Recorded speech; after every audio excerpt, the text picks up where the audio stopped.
Bienvenue à toutes et à tous à ce webinaire exclusif.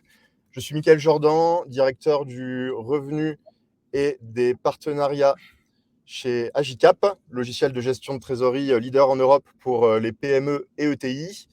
Et j'ai l'honneur de recevoir Emmanuel Le Chypre, que j'imagine nombre d'entre vous connaissent déjà très bien.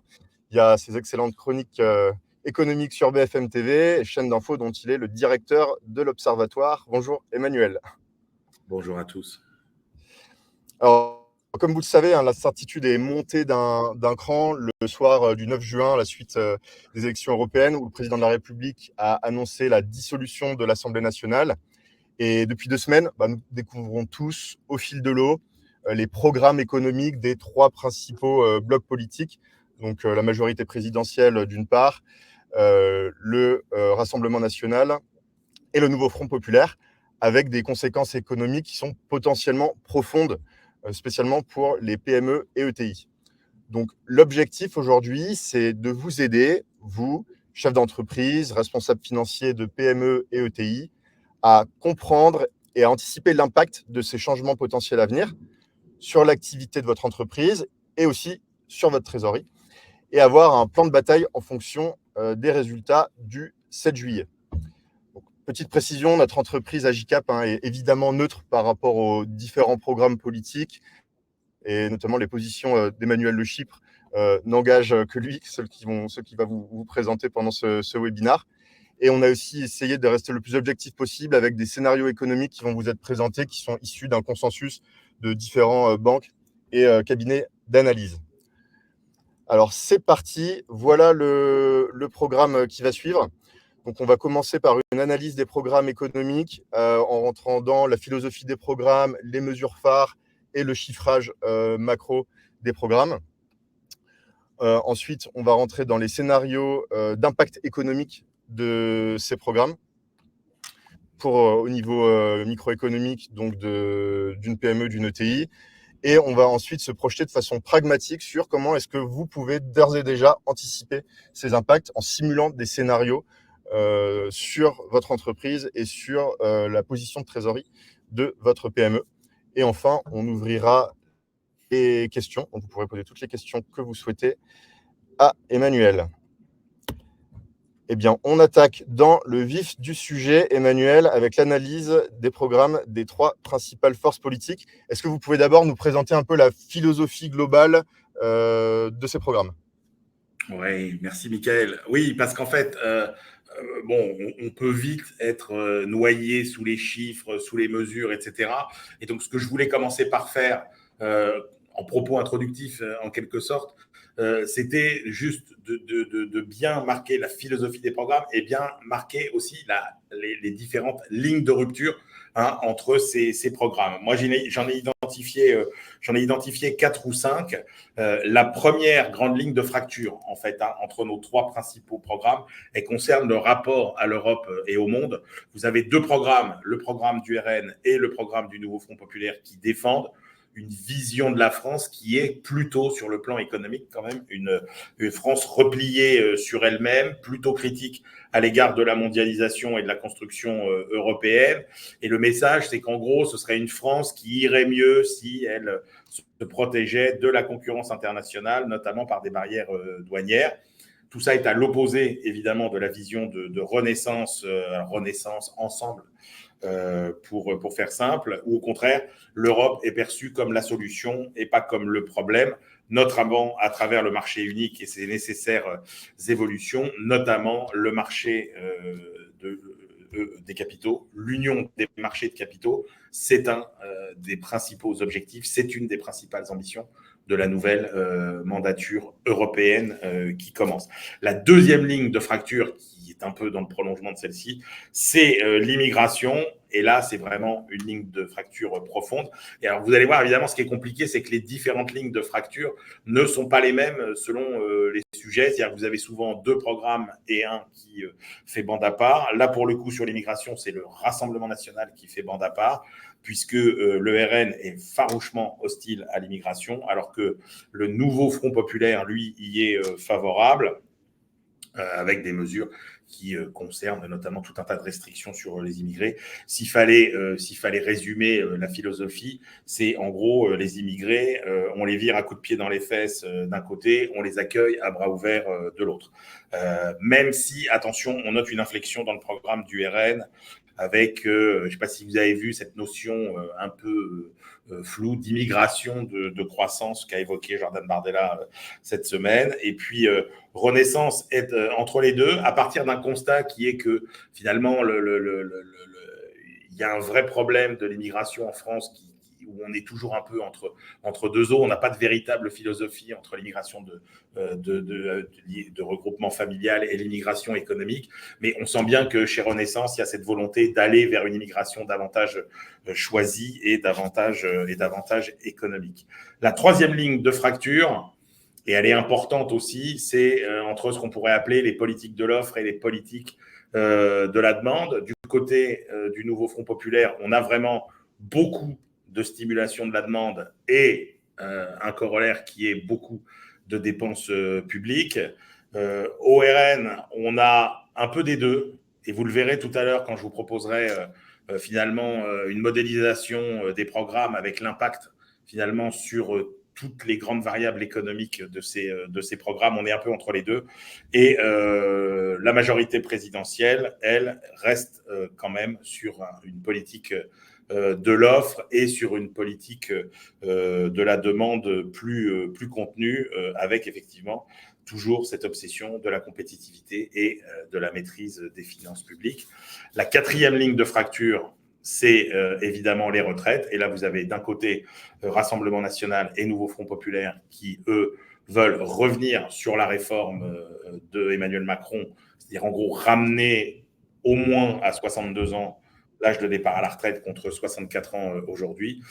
Bien évidemment, la majorité présidentielle ne souhaite pas revenir sur cette réforme, mais RN comme Nouveau Front populaire, clairement, c'est effectivement un retour à l'âge de la retraite à 62 ans.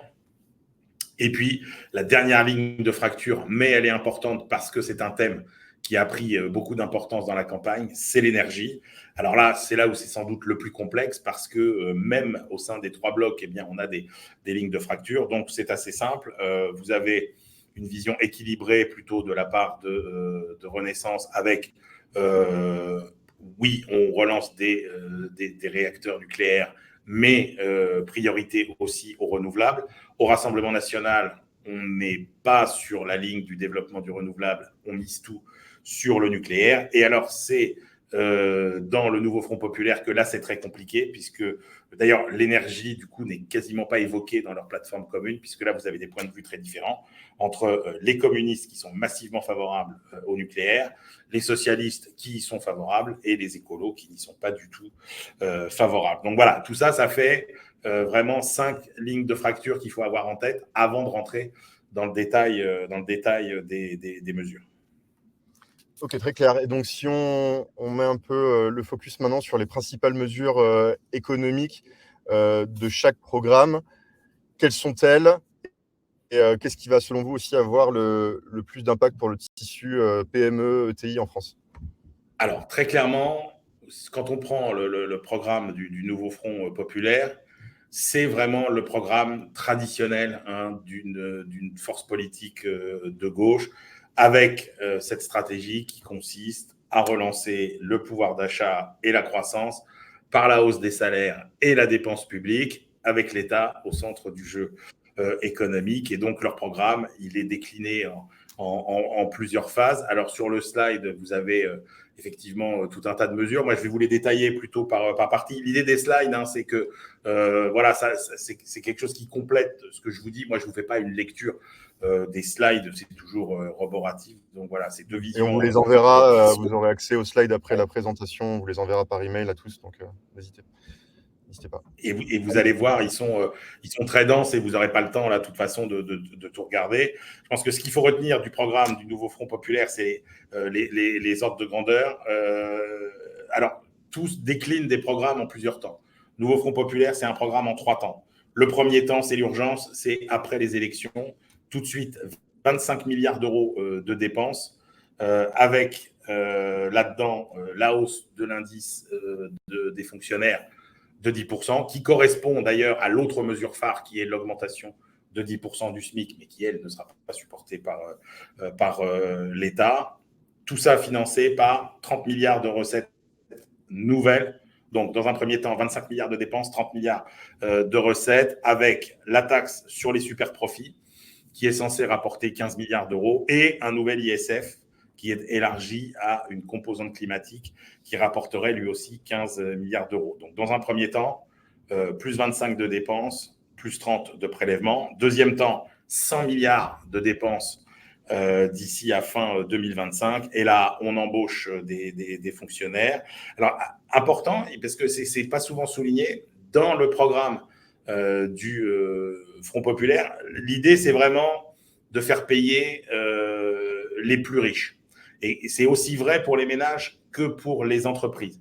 Donc, il faut le souligner, il y a quand même des mesures pour les PME dans le programme du nouveau Front populaire. Il y a par exemple des prêts à 0% pour les PME qui ont une situation financière difficile. Il y a des crédits bonifiés pour les entreprises PME, TPE, là encore, qui souhaitent se développer. Et là où finalement, il y a comme un aveu de l'impact de la hausse du SMIC sur le coût du travail pour les entreprises, c'est qu'ils sont prêts aussi, et ça c'est Fabien Roussel du Parti communiste qui l'a dit, ils sont prêts à compenser finalement les effets négatifs de la hausse du SMIC pour certaines entreprises.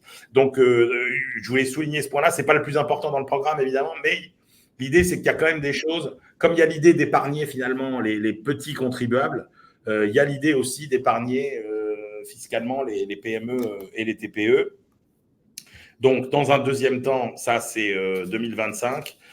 Donc, 100 milliards d'euros de dépenses nouvelles, 100 milliards de recettes nouvelles aussi. Donc, on garde les impôts qu'on avait mis dans un premier temps. Et puis, 25 milliards de suppression de niches fiscales.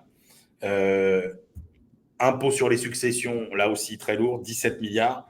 Et puis, la fameuse réforme de l'impôt sur le revenu, on passe de 5 à 14 tranches.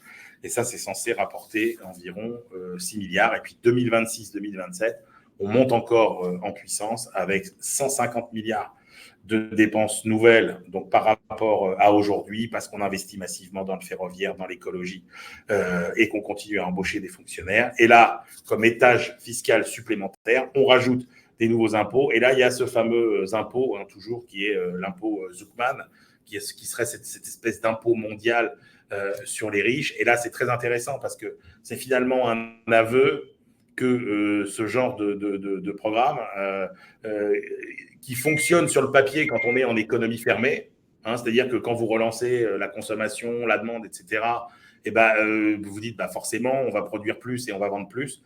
La réalité, c'est que comme on est dans une économie ouverte, à chaque fois, il se passe toujours la même chose. C'est qu'effectivement, ça profite d'abord aux exportations et que, en gros, l'argument que moi j'en ai souvent discuté avec Thomas Piketty, qui est évidemment des inspirateurs de cette philosophie.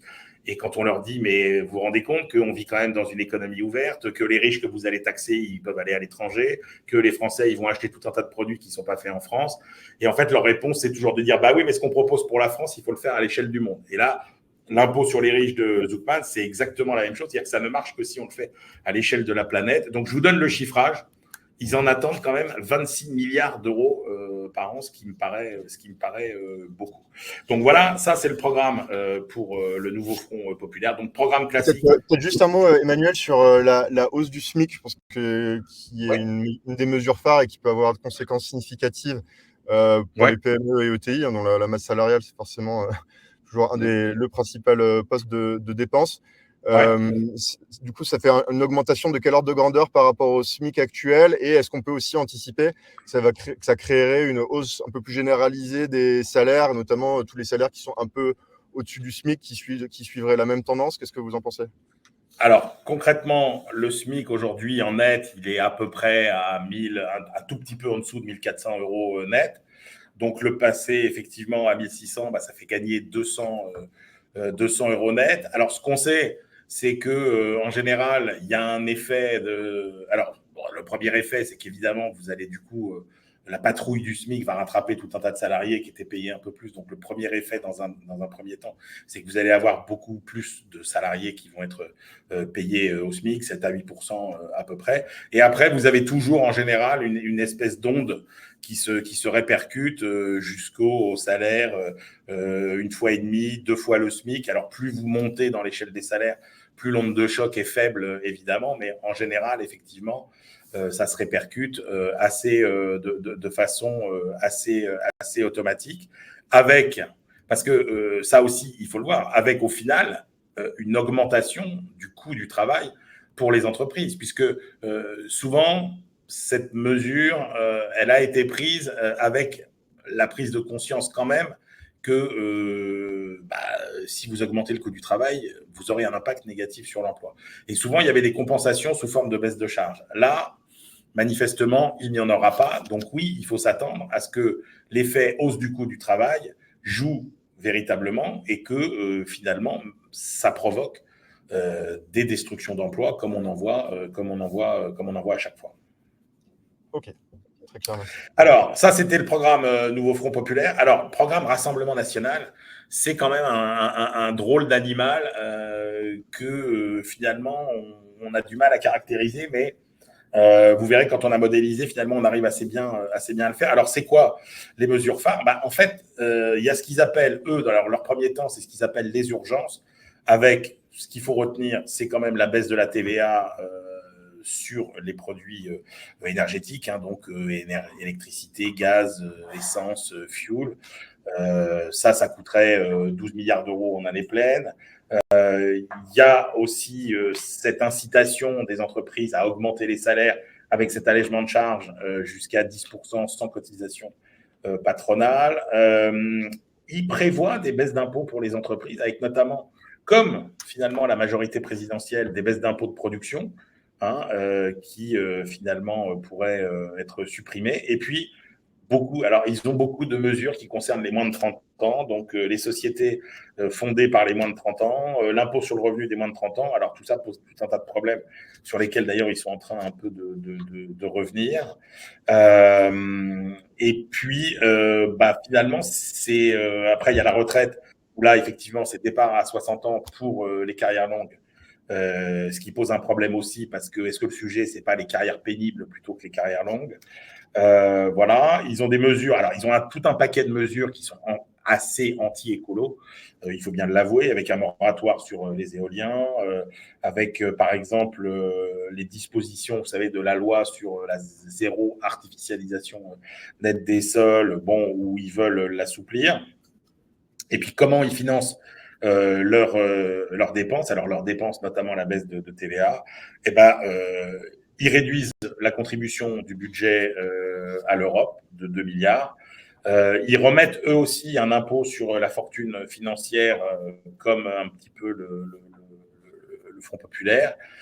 Ils font des économies de dépenses publiques. Alors, dans les économies de dépenses publiques, il y a notamment 8 milliards qui viennent de la rationalisation des agences publiques de l'État. Bon, là, on ne peut pas nier qu'il y a un certain travail à faire. La mesure qui fait évidemment le plus polémique, parce qu'elle engage beaucoup de milliards et qu'elle est emblématique de la philosophie du Rassemblement national. Après, reste à savoir si c'est possible de mettre en place ce genre de mesures. C'est les aides sociales qu'on réserve aux Français. Ça, c'est dans le programme tel quel. Donc, 13 milliards d'euros d'économies sur des aides sociales qu'on ne verserait plus aux étrangers. Et puis, ils ont aussi une mesure qui concerne la privatisation de l'audiovisuel public. Ils suppriment la niche des armateurs et puis ils luttent contre la fraude fiscale. J'y reviendrai. Et puis, le programme de la majorité présidentielle. Emmanuel, juste une petite question sur une mesure qui est indiquée sur la slide, la suppression de la fiscalité sur les transmissions des TPE, PME, ETI en contrepartie d'un engagement à rester propriétaire pendant au moins 10 ans. Est-ce que c'est significatif, ça, comme mesure? Je me rends pas compte de ce que ça pèse. Oui, alors c'est une mesure qui est assez majeure dans la mesure où on est aujourd'hui. Et ça, honnêtement, c'est peut-être une des mesures qui passe le plus inaperçue, et c'est très bien que tu poses la question. parce qu'en réalité, on est face à un mur démographique concernant la transmission des PME et des TPE. C'est-à-dire qu'aujourd'hui, on a toute une génération de chefs d'entreprise qui est en train de partir à la retraite, et on a un nombre extrêmement important d'entreprises qui doivent changer de main aujourd'hui. Et il y a beaucoup d'entreprises qui, effectivement, ont du mal aujourd'hui à trouver un repreneur, et qu'effectivement, ce serait une mesure qui serait sans doute de nature à faciliter la transmission des entreprises. Donc ça, oui, effectivement, c'est une mesure qui est une mesure importante. Et donc, pour Ensemble Renaissance, bah là, le problème, c'est c'est eux les sortants. Donc, et puis, ils ont pris des engagements sur leur trajectoire budgétaire, etc. Et donc, bon, il a bien fallu trouver quelques milliards pour faire quelques promesses. Alors, l'idée, c'est quand même d'essayer de faire payer leurs mesures par les autres. Hein. C'est le cas de la prime pouvoir d'achat qui passera à 10 000 euros, ce qu'on appelait la prime Macron, mais grosso modo, c'est les entreprises quand même qui la versent. La promesse de baisse des prix d'électricité cet hiver, elle est facile à tenir parce que les prix de marché sont en baisse. Il y a la mutuelle à 1 euro par jour, qui est aussi, voilà, qui est aussi dans le programme. Il y a cette idée d'exonérer aussi des frais de notaire pour les jeunes, pour l'achat d'un logement jusqu'à 250 000 euros. Donc voilà, donc on est sur des mesures qui sont effectivement plutôt assez modestes et qui engagent assez peu de dans la moyens. continuité de ce qu'ils ont commencé à mettre en place ces dernières années. Ok, très clair. Donc là, ça reprend un peu le chiffrage macro des différents programmes, parce qu'il y a quelques chiffres sur lesquels vous voulez revenir. Alors les chiffrages, les chiffrages, vous faites bien de le préciser, ils sont variables, hein, ils viennent. Alors le programme qu'on a vraiment en détail et qui sont des chiffres officiels, entre guillemets, c'est le programme du nouveau Front populaire qui a été détaillé dans la semaine. Après, les autres chiffrages, soit c'est des déductions par rapport à ce que disent les partis, soit il y a l'IFRAP aussi qui a fait un gros effort pour chiffrer les mesures, et je vois que vous reprenez. Il y a Montaigne, voilà, il y a pas mal de think tanks qui s'y collent, sachant que bon, tout n'est pas calé côté Ensemble pour la République et Rassemblement national sur des chiffrages officiels. Mais après, ce qui est important, c'est justement d'essayer de… Alors, tu as déjà souligné sur quelques mesures, essayer de voir quel serait leur impact. Je pense que après, pour évaluer la pertinence de ces programmes, il faut toujours garder en mémoire une chose, c'est que une politique économique, elle n'est pas bonne ou mauvaise en soi. Hein, il n'y a pas la bonne politique économique, c'est tout le temps la politique proposée par la gauche, c'est-à-dire allez, on augmente la dépense publique, on augmente les fonctionnaires, on fait de la redistribution, plus de social, ce qui est toujours ce que propose la gauche. Ou bien la bonne réponse, c'est pas toujours ce que propose la droite. Baisse des impôts, réduction de la dépense publique, baisse du nombre de fonctionnaires, déréglementation, etc. Ce qu'il faut bien comprendre, c'est que, en fait, c'est comme quand vous êtes malade. C'est-à-dire qu'en fonction de la maladie que vous avez, vous prenez tel ou tel médicament. Et ce qu'il faut bien voir, c'est qu'on ne peut pas évaluer la pertinence de ces programmes et leur impact sur l'économie française sans partir du diagnostic de l'état de l'économie française. Et l'état de l'économie française, aujourd'hui, la réalité, c'est que c'est une économie qui est pénalisée par des contraintes d'offres et pas par des contraintes de demande. La France a tous les symptômes d'un pays qui souffre d'une crise d'offres, d'une offre insuffisante, d'une offre pas assez compétitive. Ça, vous le voyez à travers notre déficit commercial qui est quand même extrêmement élevé. On frôle la centaine de milliards d'euros. Il faut bien voir qu'on est aujourd'hui, dans la zone euro, le pays qui affiche un des déficits commerciaux les plus élevés, et que des pays qui, il y a quelques années encore, paraissaient comme pas très performants, font bien mieux que nous. Et nous avons un problème de compétitivité. En gros, l'économie française, c'est l'économie qui vous vend de la qualité espagnole au prix allemand. Et ça, c'est effectivement ce qui pénalise notre commerce extérieur. Autre symptôme de cette crise de l'offre… J'écoutais Emmanuel Macron qui parlait de ce sujet sur le podcast Génération Do It Yourself, sur lequel il est intervenu plus tôt cette semaine, où il dit en gros 3/4 des problèmes de déficit public de la France pourraient être résolus si on arrivait à augmenter le taux d'activité en France au niveau de celui de l'Allemagne, et donc faire en sorte que les gens travaillent plus via le temps de l'âge de départ à la retraite, le temps de travail hebdomadaire, etc. Alors, il y a ça. Et une autre façon, en fait, il y a un sujet, mais qui rejoint ce que tu dis exactement. C'est qu'en fait, d'où vient ce gap entre le taux d'emploi en France et en Allemagne? Et je vous le dis franchement, quand vous cherchez un seul indicateur pour mesurer la véritable santé économique d'un pays, il y en a, pour moi, le meilleur, c'est ce taux d'emploi. Parce que ce taux d'emploi, plus que le taux de chômage, plus que le PIB, etc., ça vous dit vraiment ce qu'est la performance économique d'un pays. Et en fait, il y a un sujet qui est notre point faible, qui est notre faiblesse, c'est que nous n'avons pas en France les entreprises de taille intermédiaire qui font la puissance de l'Allemagne, qui font la puissance aussi de l'industrie italienne, par exemple. Nous avons 2 fois moins de TI que les Italiens, nous avons 3 fois moins de TI que les Allemands. Et ça, quand vous alors après, on ne va pas s'attendre, sauf si vous avez des questions, mais on pourrait revenir sur toutes les raisons qui font ça, qui expliquent ça. Mais la réalité, c'est que si on avait quelques dizaines de milliers d'ETI en plus, les ETI, c'est plusieurs centaines à plusieurs milliers de salariés. En gros, si on avait ces ETI, on aurait plus d'1 million d'emplois en plus, avec tout ce que ça veut dire. C'est-à-dire, quand vous avez plus d'1 million d'emplois en plus, c'est des chômeurs en moins, c'est des cotisations en plus, c'est des salaires en plus, c'est de la croissance en plus. Et vous voyez bien qu'après, sur les finances publiques, c'est aussi extrêmement positif. Donc, on peut le dire de façon très simple.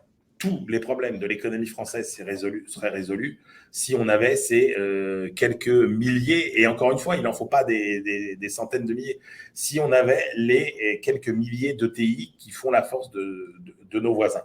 Donc oui, effectivement, c'est encore un des symptômes qui permettent de dire que la France souffre d'une crise de l'offre. L'autre symptôme de cette crise de l'offre, c'est quand même les difficultés de recrutement. C'est-à-dire que quand vous avez une entreprise sur deux qui a des difficultés à recruter, vous voyez bien que le problème de l'économie française, là encore, il est du côté de l'offre de travail et pas de la demande. La productivité, elle est faible. Bon, ça c'est pas que français, c'est un phénomène mondial.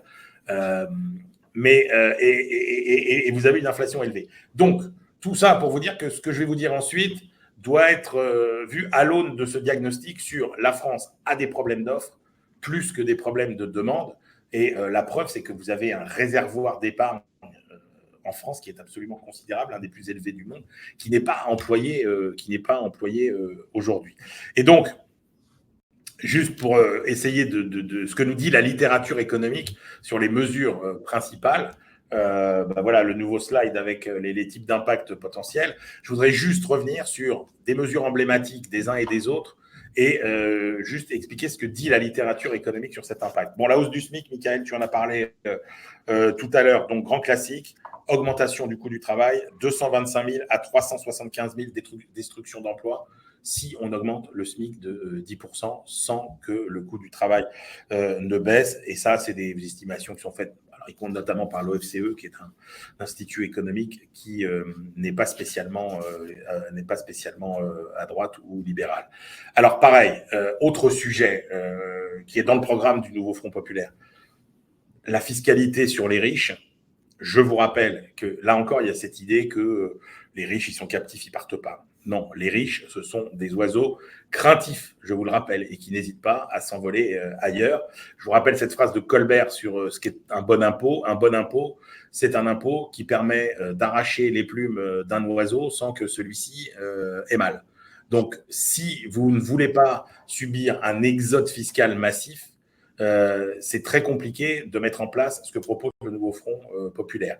Il y a du déni là-dedans. Or, quand vous reprenez les chiffres de ce qui s'est passé en 2012, quand François Hollande a voulu installer son impôt, son fameux impôt à 75%, c'est que vous avez le nombre d'expatriations pour des raisons économiques qui a triplé. C'est-à-dire que si vous regardez le nombre d'expatriations entre 2012, 2013, 2015 par rapport aux 5 ans précédents, vous avez un triplement de l'installation des Français à l'étranger et ça fait un manque à gagner en base fiscale absolument considérable pour l'économie française.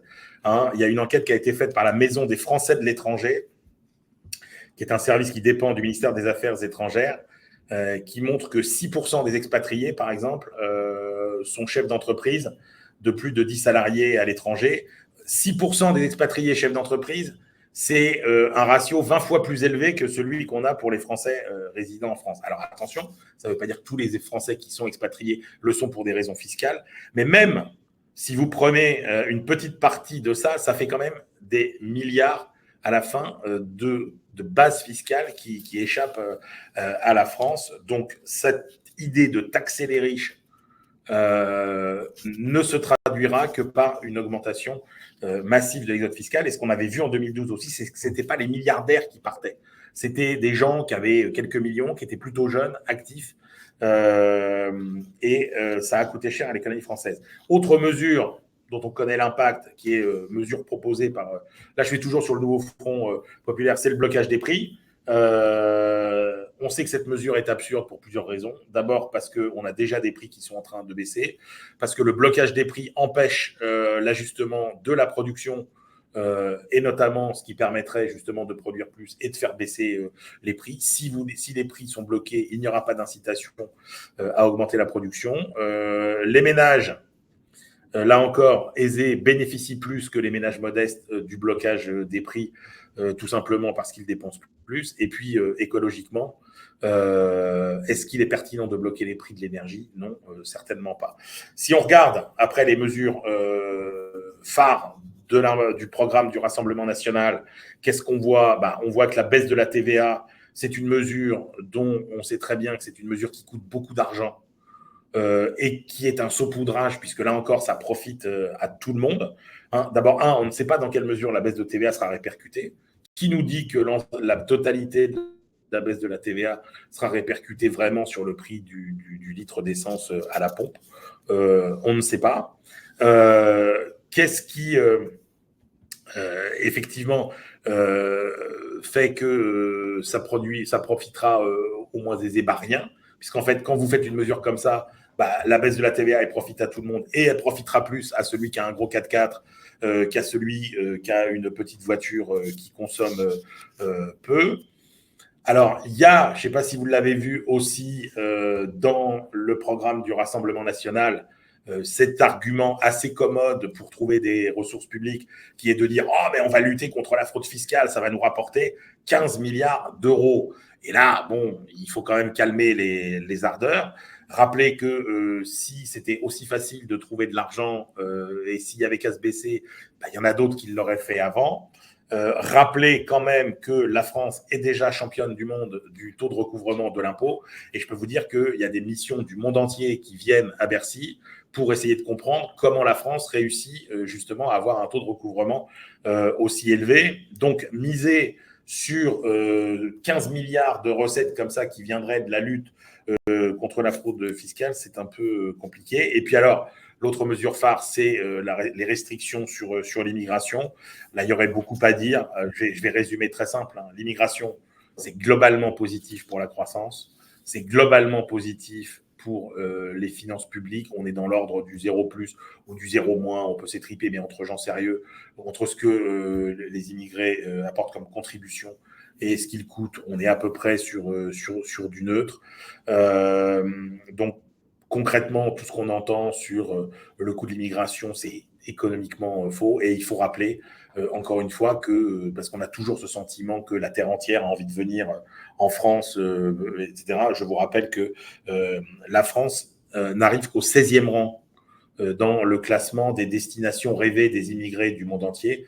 Donc, il est faux de croire que le monde entier rêve de venir en France et que si vous voulez résoudre beaucoup de problèmes de l'économie française, les pénuries de main-d'œuvre, l'équilibrage du système de retraite à terme, parce que là, c'est là où il y a une incohérence majeure dans le programme du Rassemblement national. Vous ne pouvez pas vouloir la retraite à 60 ans et lutter massivement contre l'immigration, parce que vous voyez bien que votre système explosera et que ça ne sera pas viable. C'est extrêmement compliqué d'avoir un débat calme sur ce sujet de l'immigration. Comme la préférence nationale, c'est pareil, là on est dans l'inconnu total et on ne sait pas trop ce que ça va donner. Donc voilà pour...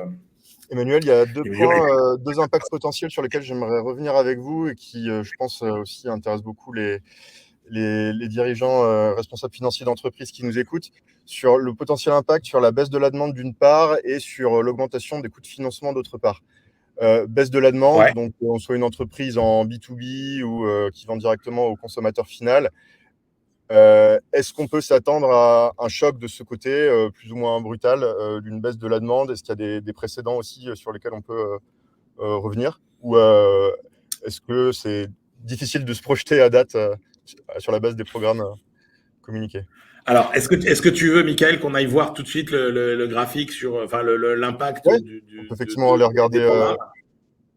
Ouais, alors voilà. Donc ça, je vous explique un peu l'exercice auquel on a procédé à l'Observatoire BFM Business. En fait, à chaque élection présidentielle, on utilise un modèle économétrique qui est un modèle, ce qu'on appelle variantiel. C'est-à-dire, c'est un modèle qui calcule les impacts de choc de politique économique. Donc, ce n'est pas un modèle qui vous calcule des niveaux de croissance, mais c'est un modèle qui vous dit si vous prenez telle mesure spectaculaire, enfin, telle mesure de politique économique, par exemple, hausse des salaires, hausse du SMIC de 10%, quel est son impact sur les grandes variables économiques que sont la croissance, l'inflation, les déficits publics, les déficits commerciaux, le chômage, etc. Et donc, on a regardé finalement ce que serait l'impact de ces programmes à l'horizon 2027. Donc, à gauche, vous avez le programme qui est le programme du nouveau Front populaire, et à droite, l'impact du programme du Rassemblement national. Donc, ce qu'on peut dire d'abord sur les deux programmes, c'est qu'en fait, quand on regarde et qu'on rentre dans les modèles, les données, il y a quelque chose qui n'apparaît pas forcément clairement dans les programmes tels qu'ils sont formulés, mais qui apparaît clairement dans notre modélisation, c'est qu'en fait, vous avez vraiment un programme de gauche et un programme qui est quand même un programme de droite. Je ne sais pas si vous vous rappelez, au début de la campagne, il y a eu pas mal de commentaires en disant oui, mais finalement, le programme du nouveau Front populaire et le programme du Rassemblement national, même combat, c'est des programmes qui soutiennent la demande, etc. Non, quand vous regardez le programme du nouveau Front populaire, oui, c'est massivement un soutien de la demande. Et quand vous regardez le programme du Rassemblement national, grosso modo, c'est un programme libéral traditionnel. C'est-à-dire que vous avez des baisses d'impôts, ça va notamment sur la CVE pour les entreprises, vous avez des baisses d'impôts pour les ménages, vous avez la baisse de la TVA, vous avez une baisse des dépenses publiques globalement. Donc, c'est quand même un programme plutôt libéral. La deuxième chose qui frappe quand on regarde les programmes, c'est que vous avez un problème d'ampleur qui est sans commune mesure. C'est-à-dire qu'en gros, le programme du nouveau Front populaire, c'est un programme d'ampleur systémique. Le programme du Rassemblement national, c'est un programme quasiment cosmétique.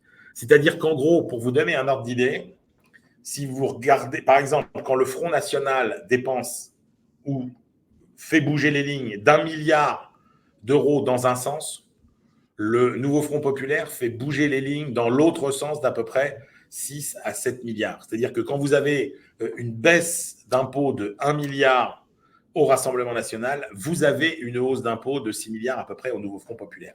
Donc, dans la simulation que vous avez ici, vous avez l'impact extrêmement classique d'un programme de gauche qui est le même programme que celui de 1981 et qui produit les mêmes effets que la gauche au pouvoir en 1981. C'est-à-dire, en gros, au bout de 4 ans, un impact négatif sur le PIB, un taux de chômage qui augmente d'à peu près 2 points à cause de la hausse du coût du travail, des prix qui augmentent évidemment dans la foulée de la hausse du coût du travail, des déficits publics qui seraient de 3 points supérieurs à ce qu'ils sont aujourd'hui, compte tenu des dépenses qui sont engagées. Et puis surtout, c'est les Chinois qui disent merci, puisque ce surcroît de demande qu'on donne aux Français, exactement comme en 1981, c'est du déficit commercial en plus. Quand vous comparez avec le programme du Rassemblement national, dans les chiffrages, c'est un programme cosmétique au sens où les sommes engagées sont faibles et donc les impacts sont faibles.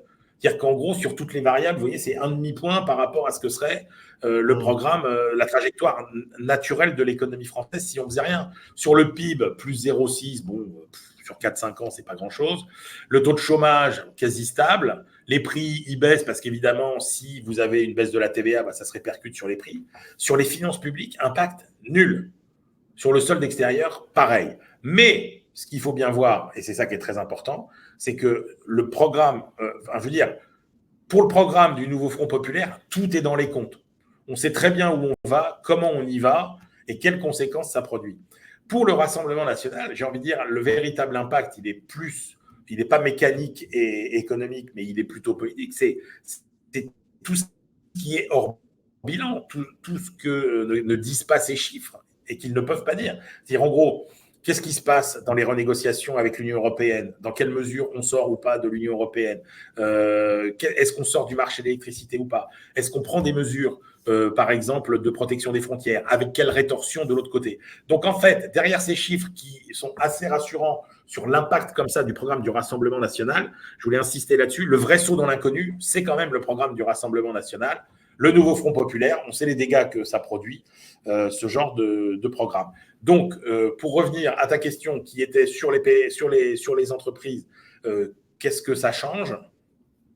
On voit très clairement qu'il y a un scénario qui n'est pas dans les marchés aujourd'hui. En gros, le scénario des marchés aujourd'hui, c'est le scénario qui paraît quand même de plus en plus probable, et pour en discuter depuis, je veux dire encore ce matin, avec à la fois tout. Alors c'est pratique d'avoir les studios, parce que nous on a, comme tout le monde défile, on a voilà, les sondeurs, les politiques, etc. Moi je peux vous dire que tous les politiques qu'on voit depuis hier soir, moi j'ai fait une émission avec Bruno Le Maire hier soir, ce matin il y avait Jean-François Copé, Sébastien Chenu du RN, les sondeurs Bernard Sananès, etc. Jérôme Jaffray, eux ils sont convaincus aujourd'hui que le Rassemblement national aura une majorité absolue. Voilà, et qu'on aura un gouvernement de Rassemblement national. Là, il y aura aujourd'hui, les marchés, ils restent relativement calmes. Alors oui, on a eu une augmentation de la prime de risque, etc. Il y aura un nouveau choc, incontestablement, si la victoire du Rassemblement national est actée. Après, il y a, vous savez, ce qu'on appelle la mélonisation, c'est-à-dire, est-ce que finalement, sur beaucoup de sujets, le Rassemblement national ne va pas être amené à mettre de l'eau dans son vin, à revenir sur beaucoup de ces mesures? Et sur le plan économique, vous avez vu, déjà, c'est quand même un programme assez light. Et donc, il y a cette idée que finalement, pour le business, pour les milieux d'affaires, ce ne serait pas si terrible d'avoir le Rassemblement national. Le scénario qui n'est pas encore aujourd'hui dans les cours, c'est le scénario d'une victoire du nouveau Front populaire.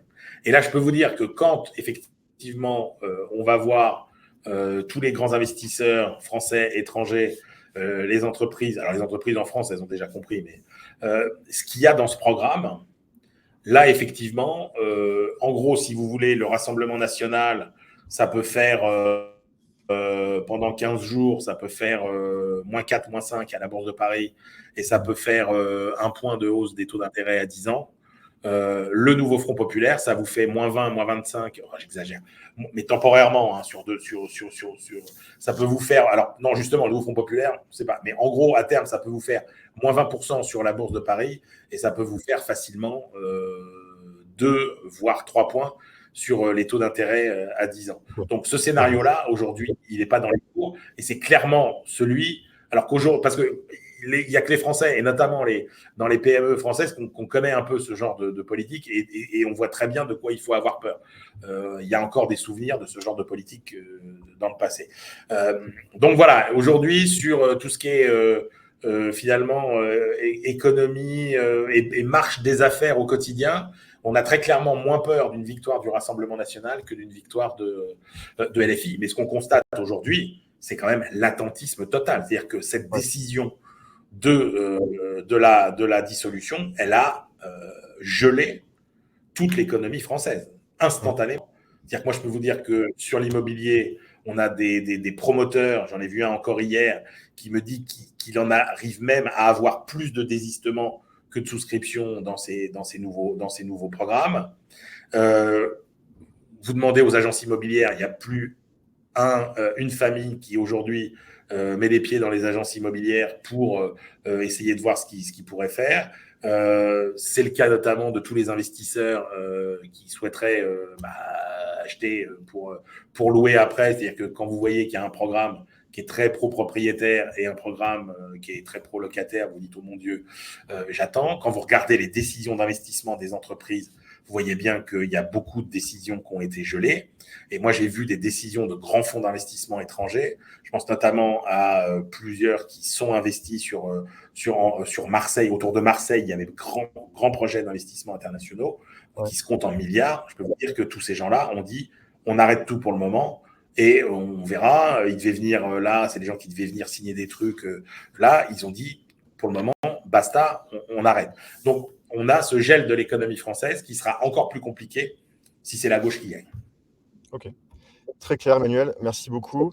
Alors, je vois l'heure qui tourne, il nous reste un petit quart d'heure. Je pense qu'on va passer plus vite que prévu sur cette partie-là. En gros, le fond du message, c'était de dire il y a plusieurs scénarios possibles en fonction de la configuration politique, majorité relative, majorité absolue de l'un des blocs. Est-ce que vous avez un message clé à faire passer là-dessus, Emmanuel?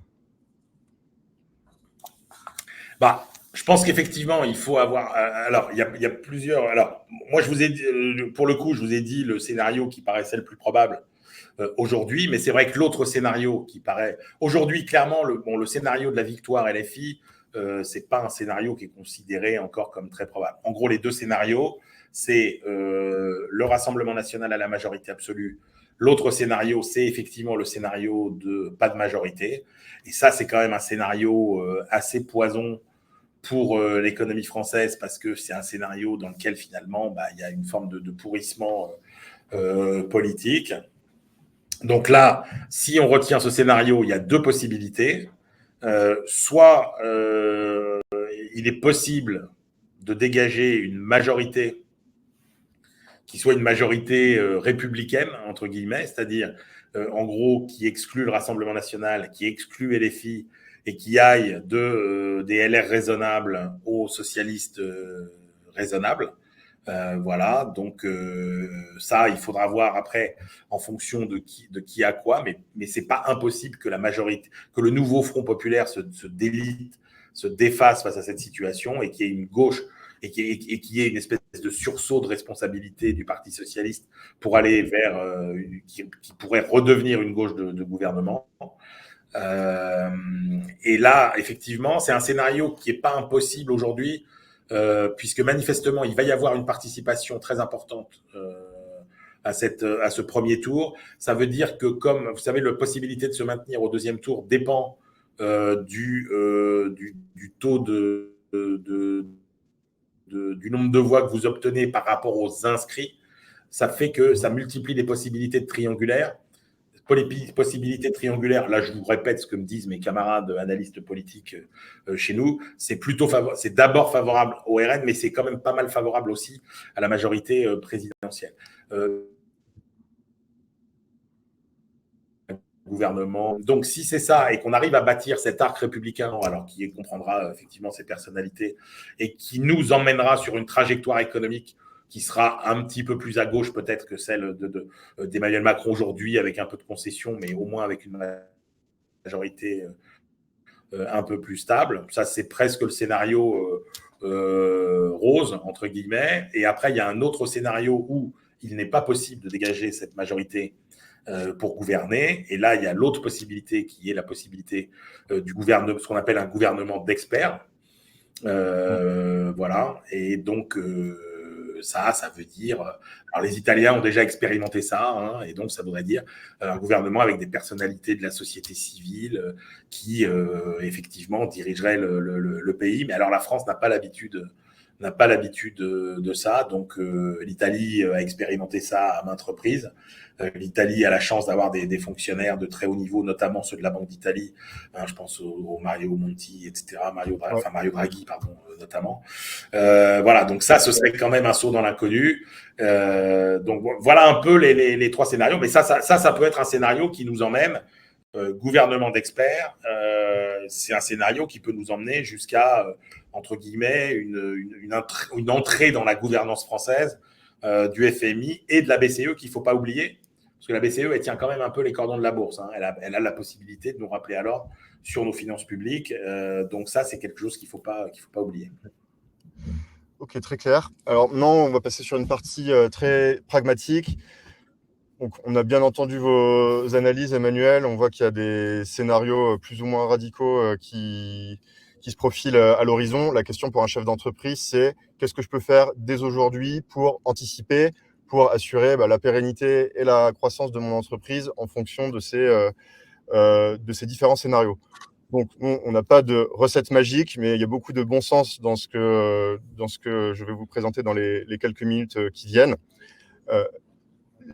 La première chose à faire, et c'est un peu aligné avec ce qu'on avait recommandé à l'époque des confinements, c'est déjà de tout de suite changer de mindset et se mettre en mode task force, cellule de crise en interne avec votre direction générale, votre direction financière, pour anticiper les scénarios et pour pouvoir être très réactif en fonction de ce qui va se passer. Donc, mettez en place cette cellule de crise et soyez prêts aussi à faire des choix radicaux. Les entreprises qui s'en sortent, c'est celles qui sont agiles, c'est celles qui prennent les décisions aussi difficiles au moment opportun. Ensuite, et ce qu'on va voir de façon très pragmatique dans quelques minutes directement dans Agicap, c'est de pouvoir aussi modéliser les scénarios d'impact, notamment sur vos atterrissages de trésorerie. Qu'est-ce que ça veut dire concrètement pour les finances de votre entreprise à court, moyen, long terme? Et du coup, est-ce que je dois déjà me préparer à aller chercher des financements additionnels et donc à préparer ces plans de financement? Et vous pouvez aussi prendre des mesures plus tactiques, commencer dès à présent à optimiser votre trésorerie au plus vite en optimisant vos encours clients, en étant meilleur sur la relance, en ayant recours à l'affacturage, peut-être de façon plus massive si nécessaire, et aussi essayer de renégocier un peu les délais de paiement côté fournisseur, commencer à rentrer dans un pilotage plus agressif de la trésorerie pour se dégager des marges de manœuvre et avoir plus de visibilité à long terme. Donc, ce que je voulais vous montrer dans les minutes qui nous restent, et j'espère qu'on aura encore du temps pour prendre les questions de l'audience, c'est de prendre 4 scénarios plausibles, qu'on a voulu un petit peu radicaux pour marquer le trait, mais vous allez voir qu'ils ne sont pas si improbables que cela. Donc le premier scénario, celui-là qui est clairement inscrit dans le programme du nouveau Front populaire, qui est l'augmentation du SMIC dès octobre 2024. Concrètement, quel impact sur la trésorerie de mon entreprise? Scénario 2, hausse du coût du crédit pour les PME et ETI. Aujourd'hui, on a à peu près un coût de financement qui est autour des 4,5%. Qu'est-ce qui se passe si le coût du crédit passe autour des 6% dès cet été, avec une réaction du coup assez forte des marchés? Scénario 3, anticiper une baisse de la demande. Qu'est-ce qui se passe si mon chiffre d'affaires baisse d'environ 10% dès septembre 2024? Et enfin, beauté de l'outil, pouvoir aussi avoir une approche combinatoire et essayer de sommer un peu l'impact de ces différents scénarios. Alors, je vous partage rapidement mon écran pour vous montrer concrètement comment cela se modélise. Donc là, on est dans Agicap. Certains d'entre vous, j'imagine, sont déjà clients Agicap, d'autres connaissent l'outil et d'autres le découvrent. Là, je vous fais une démonstration très sommaire. Je vous invite évidemment à réserver une démonstration si vous voulez en savoir plus. Mais donc là, on est sur le plan de trésorerie à horizon début 2025, où je vois ma position de trésorerie fin de mois, la ligne bleue, mes encaissements en vert, mes décaissements en rouge, avec mon réel bancaire en foncé et mon prévisionnel en strié. Et donc là, je suis sur mon scénario de base, qui est la situation actuelle, le statu quo de l'entreprise. Et donc là, l'intérêt, c'est de pouvoir aller simuler les différents scénarios dont on vient de parler. Par exemple, hausse du SMIC. Hausse du SMIC. Donc là, si je vais dans ma catégorie décaissement, là, on est dans le cas d'une entreprise, d'une ETI avec une trésorerie saine qui a peut-être 2,5 millions de trésorerie disponible, et ETI plutôt de service, donc avec une masse salariale importante. Comme là, on voit, frais de personnel, ça représente à peu près 3 millions d'euros de décaissement chaque mois. Et donc, je vais pouvoir anticiper concrètement ce qui va se passer si le SMIC augmente à 1 600 euros net à compter d'octobre. Vous voyez, on passe de 3 millions à 3 400 000 de masse salariale quasiment du jour au lendemain. Eh bien, on voit que l'impact est effectivement massif à court terme. C'est-à-dire que juste avec cet aspect, si rien ne change par ailleurs, je peux aller mettre la trésorerie de l'entreprise dans le rouge à horizon février 2025. Donc, ça permet de se rendre compte, de façon aussi très visuelle, de l'ampleur du choc et de la rapidité de cet impact. hausse du coût de financement. Donc, comme on a dit, si le coût de financement passe de 4,5 à 6% et que mon entreprise a recours déjà à de l'endettement, donc ça veut dire si je veux faire appel à des nouveaux financements, eh bien, ça sera à des taux supérieurs et il y aura peut-être aussi des renégociations sur les encours. Là, l'impact est plus mesuré, mais vous voyez, il est aussi notable à horizon moyen terme. Baisse du chiffre d'affaires, là forcément, baisse du chiffre d'affaires de 10%, impact également massif à moyen terme. Et bon, le scénario combinatoire, alors là, c'est la perfect storm, hein, la tempête où on a tous les impacts négatifs qui se cumulent.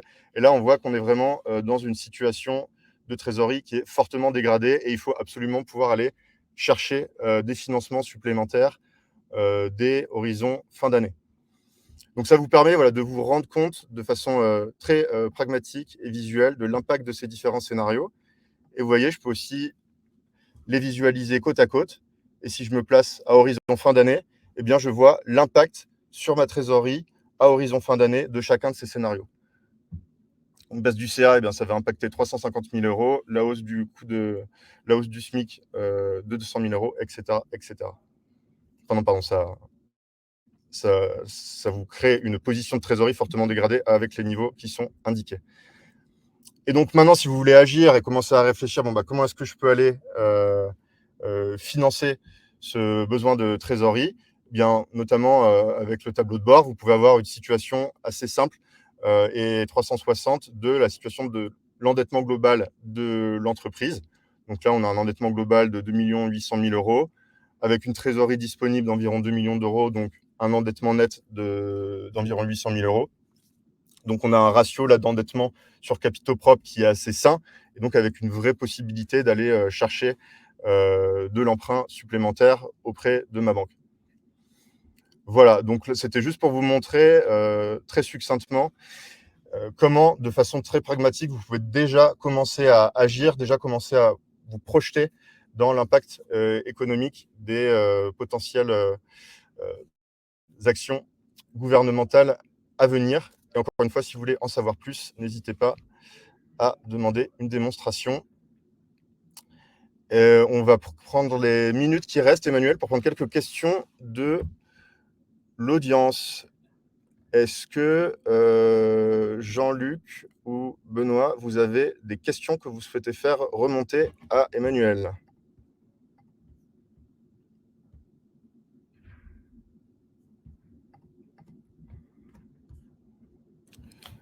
Alors, je ne sais pas si Jean-Luc, tu as de la visibilité sur les questions de l'audience.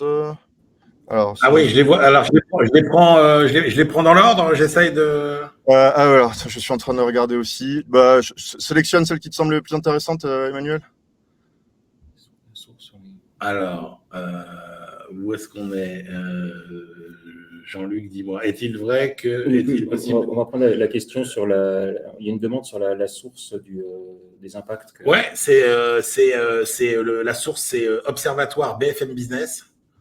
Et donc, les chiffres que je vous ai donnés, on a fini de les calculer hier soir. Donc, en gros, vous êtes les premiers à les avoir.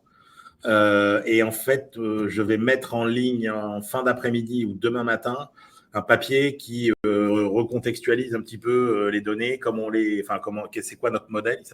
Notre modèle, il s'appelle Maxime 2. C'est un modèle économétrique qui est développé par des universitaires et qui a la particularité d'être quasi gratuit et qui est accessible à tout le monde. On voulait utiliser ce modèle-là pour pas qu'il y ait d'accusations de bidouiller, d'utiliser des modèles plus ou moins biaisés, etc. Donc, la source, c'est l'Observatoire BFM Business. Mais regardez le site BFM Business en fin d'après-midi ou demain matin et vous aurez des réponses. Alors, vas-y, dis-moi, qu'est-ce qu'on peut prendre comme question? Là, c'est plus une question de prospective sur l'évolution des taux BCE, mais là, c'est plus un côté boule de cristal. Ouais, alors la BCE va continuer à baisser ses taux? Oui. Et ce qui est clair, c'est que le scénario politique qui est en train de se jouer ne peut qu'accélérer, si vous voulez, la baisse des taux, parce que en fait, en réalité, si on remet en perspective le résultat des élections européennes, c'est quand même un affaiblissement politique majeur de la majorité de Olaf Scholz en Allemagne. Et je ne vous refais pas l'histoire française. Donc, vous avez quand même les deux grands pays de la zone euro qui sont aujourd'hui politiquement affaiblis. et qui sont effectivement du coup une source d'inquiétude pour le reste du monde. C'est un signe d'affaiblissement de l'Europe. C'est un signe effectivement d'affaiblissement de l'euro qui pour le moment n'a pas encore trop souffert, mais c'est très clair que tout ce qui se passe sur le plan politique ne peut qu'avoir un impact négatif sur l'économie et sur la croissance, et donc ne peut que pousser vers une baisse des taux plus rapide, et ce qui creuserait l'écart avec les taux américains et qui effectivement pourrait aller du coup vers un euro encore un peu plus faible. Cette question de Nicolas Carré intéressante sur la politique commerciale. Quelles mesures vont être prises pour contrer l'arrivée massive et toujours plus nombreuse de produits chinois sur le territoire? Comment contrer cette concurrence déloyale puisque non assujettis aux mêmes normes et réglementations? Donc, le sujet de concurrence des entreprises avec. Alors, vous savez qu'il y a un domaine. Alors, ce qu'il faut voir, c'est que la politique européenne en matière de concurrence internationale a longtemps été assez naïve. C'est-à-dire que l'Europe a longtemps hésité à se protéger, et on a même des cas où finalement on favorisait les entreprises des autres continents par rapport aux entreprises européennes. Là, on voit que quand même on a changé d'époque, qu'on est vraiment rentré non plus dans une période de discussion commerciale, mais en gros depuis 2-3 ans dans une période de rapport de force commerciaux, politiques notamment. Et vous l'avez vu avec finalement l'IRA américain qui est l'Inflation Reduction Act, mais qui est un grand programme pour attirer les investissements étrangers. Donc l'Europe a décidé effectivement de réagir, mais comme souvent, trop peu, trop tard, de façon trop compliquée, mais quand même. Et vous voyez bien que les premières mesures de rétorsion, on va les avoir sur les voitures électriques, puisque la Commission européenne a dit on va appliquer des barrières douanières plus importantes. Alors ça a été sélectionné selon les constructeurs. Après, le jeu classique dans ces cas-là, c'est toujours le même. C'est-à-dire que vous prenez des mesures de rétorsion, la Chine va prendre d'autres mesures de rétorsion sur des produits sur lesquels on est fort, et très clairement, les 3 secteurs sur lesquels on est vulnérable, parce que ce sont nos grands secteurs exportateurs, j'allais dire l'aéronautique, pas tellement, parce que c'est des enjeux là, mais il y a 2 secteurs qui risquent de faire les frais de ça en représailles. C'est tout le secteur du luxe, et c'est surtout aussi tout le secteur de l'agroalimentaire. Il faut rappeler que l'agroalimentaire, et notamment les vins et spiritueux, c'est quasiment à égalité avec le luxe, notre 2e excédent commercial. Donc oui, on va prendre des mesures de rétorsion, notamment contre les voitures électriques chinoises, mais il faut avoir en tête qu'il y a toujours une contrepartie, et qui serait pour le coup là pénalisante pour notre secteur du luxe et notre secteur de l'agroalimentaire. Très clair. Et peut-être une dernière question pour revenir à une stratégie pragmatique pour les PME et ETI. Quel serait votre conseil pour communiquer en entreprise auprès de nos salariés après le 7 juillet? Donc, alors, Emmanuel, un avis pour donner l'opinion aussi. Alors, Michael, tu as prononcé un mot tout à l'heure qui est le mot phare, c'est le mot agilité.